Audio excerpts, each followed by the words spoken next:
आज हम एक बहुत इंटरेस्टिंग जर्नी पर चलने वाले हैं इंग्लिश लैंग्वेज की ओल्ड इंग्लिश स्टेज को समझने के लिए। अब एक सिंपल सी बात समझ लो, लैंग्वेज कभी भी अकेले डेवलप नहीं हुई। लैंग्वेज हमेशा लोगों के साथ चेंज होती है और लोग तब चेंज होते हैं जब माइग्रेशंस, इन्वेजन्स और कल्चरल शिफ्ट्स होते हैं। इसलिए ओल्ड इंग्लिश की हिस्ट्री एक्चुअली एक लैंग्वेज की नहीं बल्कि पावर, पॉलिटिक्स और लोगों की स्टोरी है। तो स्टार्ट करते हैं बिगनिंग से। तो फर्स्ट सेंचुरी सीई में रोमन्स ने ब्रिटेन को कॉन्कर किया। उन्होंने वहाँ सिटीज़ बनाई, रोड्स डेवलप किए और एक स्ट्रॉन्ग सिस्टम एस्टेब्लिश किया। लेकिन एक इम्पॉर्टेंट पॉइंट, उन्होंने अपनी लैटिन लैंग्वेज को कॉमन लोगों पर फुली इम्पोज नहीं किया।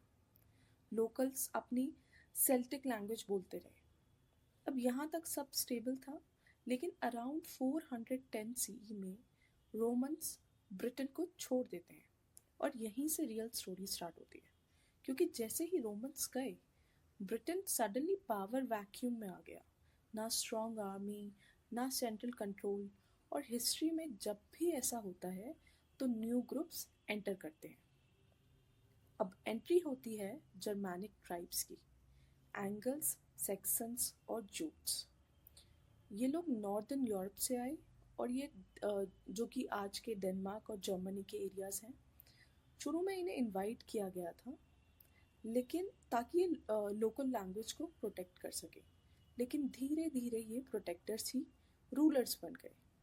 उन्होंने लैंड ऑक्यूपाई करना स्टार्ट किया और ग्रेजुअली कंट्रोल ले लिया। और यहीं से स्टार्ट होती है इंग्लिश लैंग्वेज की रियल फाउंडेशन। इनकी जो लैंग्वेज थी वही आगे चलकर ओल्ड इंग्लिश बनी। अब उन्होंने इंग्लैंड को एक सिंगल नेशन नहीं बनाया था, बल्कि मल्टीपल किंगडम्स में डिवाइड किया था। इस सिस्टम को हम कहते हैं हेप्टार्की, यानी 7 किंगडम्स, जैसे वेसेक्स, मर्शिया, नॉर्थम्ब्रिया। अब क्योंकि अलग अलग किंगडम्स थे तो लैंग्वेज भी थोड़ी वेरी करती थी, यानी ओल्ड इंग्लिश के डिफरेंट डायलेक्ट्स डेवलप हुए। लेकिन overall control Anglo Saxon rulers के पास ही था। अब स्टोरी में एक इम्पॉर्टेंट शिफ्ट आता है, क्रिश्चियनिटी का अराइवल। 597 सीई में मिशनरीज आते हैं और क्रिश्चियनिटी स्प्रेड करते हैं। इसका डायरेक्ट इम्पैक्ट लैंग्वेज पर पड़ता है।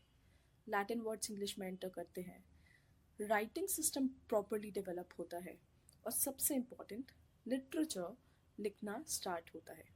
यानी ओल्ड इंग्लिश अब सिर्फ स्पोकन लैंग्वेज नहीं रही, अब वो रिटन फॉर्म में भी आ गई। अब थोड़ा इमेजिन करो, ओल्ड इंग्लिश बिल्कुल मॉडर्न इंग्लिश जैसी नहीं थी। ग्रामर काफ़ी कॉम्प्लेक्स थी, सेंटेंस स्ट्रक्चर फ्लेक्सिबल था और वर्ड्स मोस्टली जर्मैनिक ओरिजिन के थे। अगर आज का इंग्लिश स्पीकर उस टाइम पर चला जाए तो उसे शायद कुछ भी नहीं समझ आए। अब हम आते हैं मेजर फेज पर, जो कि था वाइकिंग इन्वेजन। 8th सेंचुरी के एंड से वाइकिंग्स ब्रिटेन पर अटैक करना स्टार्ट करते हैं।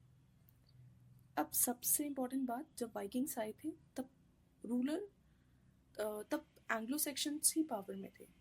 इंग्लैंड अभी भी एंग्लो सेक्शन किंगडम्स में ही डिवाइडेड था। तो वाइकिंग्स इनिशियली ही अटैकर्स थे। वो अटैकर्स के रूप में आते थे, लेकिन धीरे धीरे वो सेटल होने लगे।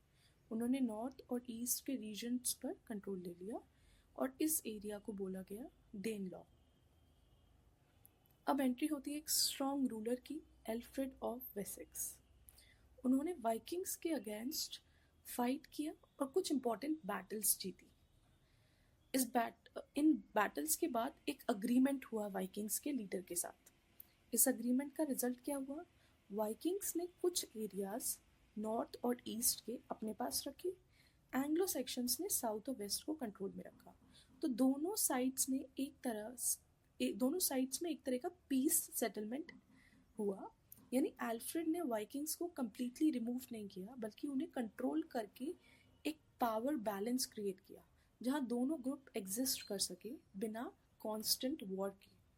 और इसी स्टेबल एनवायरनमेंट में उन्होंने एजुकेशन और लर्निंग को प्रमोट किया।